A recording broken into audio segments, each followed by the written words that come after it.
Losers, Season 10, at-home winner, blogging for dietsandreview.com, brought to you by the Biggest Loser Resort at Fitness Ridge. Here we are, episode 11 now.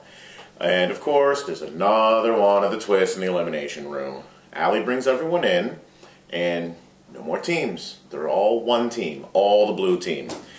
And, which is nice, everybody gets they get together, it's unity, everyone's working together for this one goal.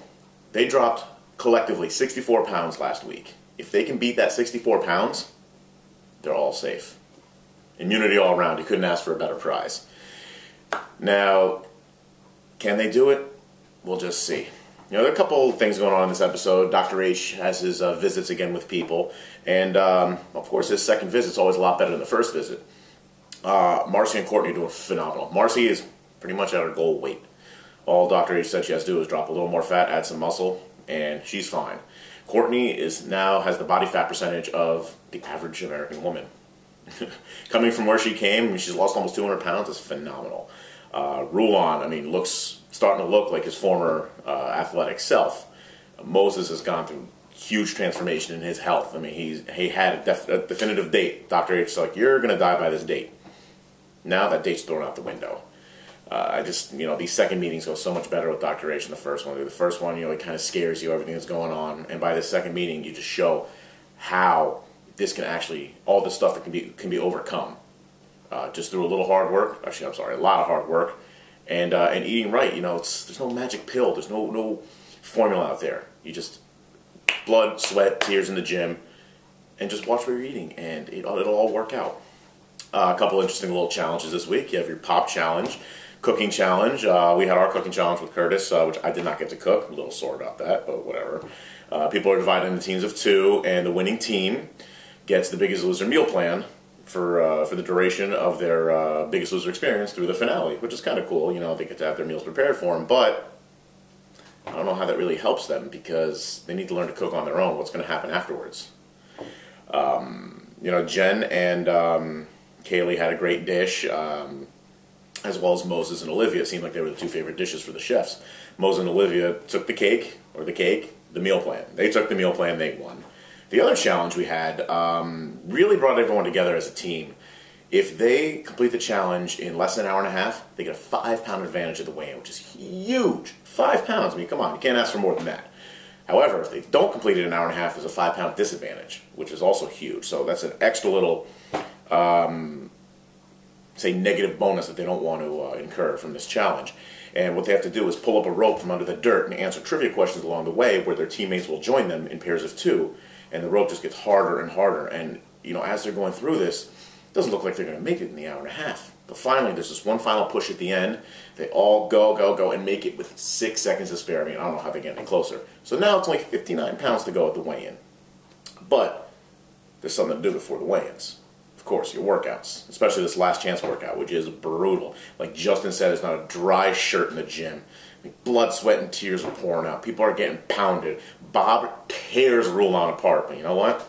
He survives, just like everybody survives. I know I had that type of joy when I made it through one of those killer workouts. I just had a smile on my face because I felt like $1,000,000. I actually felt good after the workouts. Even though my body was beat to crap, I felt phenomenal because I know I survived and I know I can do this thing. And it just kept me going on and on and on as my season went. It felt like I was steamrolling. It was like a snowball. I just got bigger and bigger and bigger as I was getting smaller and smaller and smaller. And it's just the feeling you have from that is unreal. So, cut to the weigh-in.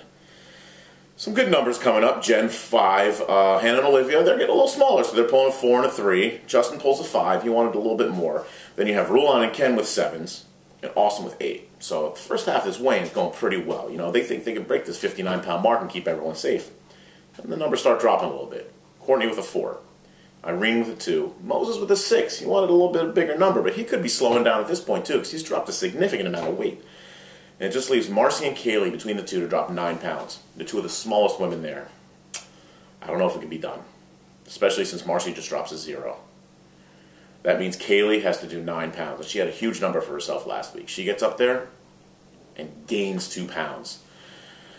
Everybody's distraught. That means someone's going to have to go home. And also means that Marcy and Kaylee are below the yellow line. We know what's going to happen. Marcy didn't even have to say it. She's asking it to go home. She's already at her goal weight. Kaylee obviously still needs to be there. So Marcy is sacrificing herself, one of the children, who she considers all of her children there.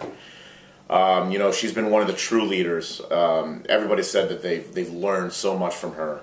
And I hope this can carry on even after she's done, after her tenure on the ranch. And it's just going to keep going from episode to episode. I know you're just going to see Marcy's impact from that point on. So Marcy goes home, and you know what? She's already at a goal weight. She doesn't have to talk pounds anymore. She just has to talk about maintenance. And it shows her at her gym that she manages. She's getting healthy meals in. She's getting her workouts in. She's spurring her husband to go to run and be covered in sweat and jog with her. So it looks like she's doing A-okay, and I'm sure she's going to be fine. I can say right now, she'll be fine for the rest of her life. So another great episode. I really like this episode a lot, and let's see what has to happen from now on next week without Marcy. Just tune in 8/7 Central on NBC every Tuesday night.